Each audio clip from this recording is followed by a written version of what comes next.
شوف اللاعبين يتمشون، واللاعبين يتمشون بالملعب. حراره ماكو، قوه ماكو، شراسه على الكره ماكو، عكس المنتخب السعودي. احنا ايش قلنا منتخب اسوء، مع احتراماتها للسعوديه والمنتخب السعودي، اسوء فتره يمرون بها هي هاي من سنتين.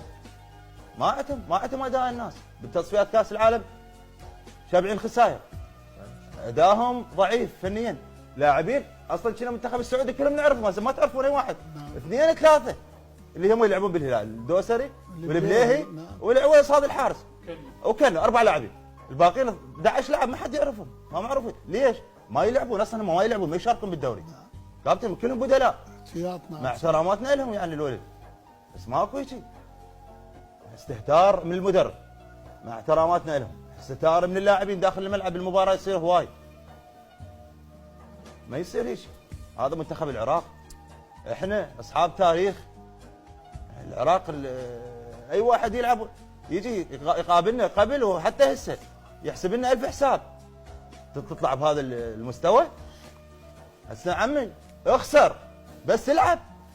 هسه حتى اخسر انا ما عندي مشكله، يخسرون ويأدون على مستوى عالي، والله العظيم ما ضوج.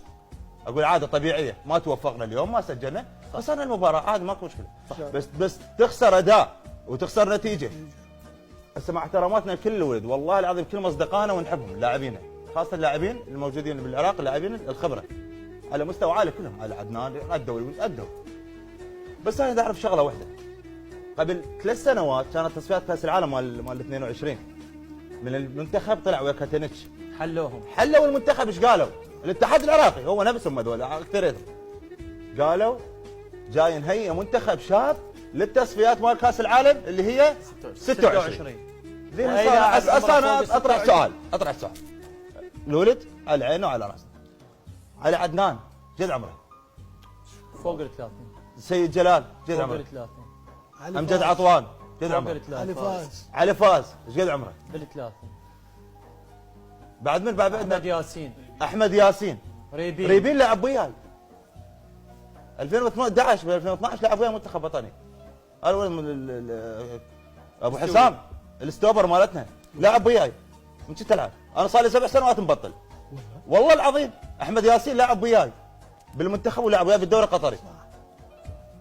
يعني المفروض اذا انتم بتهيئون منتخب لل 26 على الاقل اعمار 20 24 25 26 عم 28، مو تجيب لي لاعب 34. هسه الولد احنا ما ننتقص من عندهم، بالعكس لاعبين ممتازين. ماكو جديد. انا احكي على الفتره هاي اللي يقولون لل 26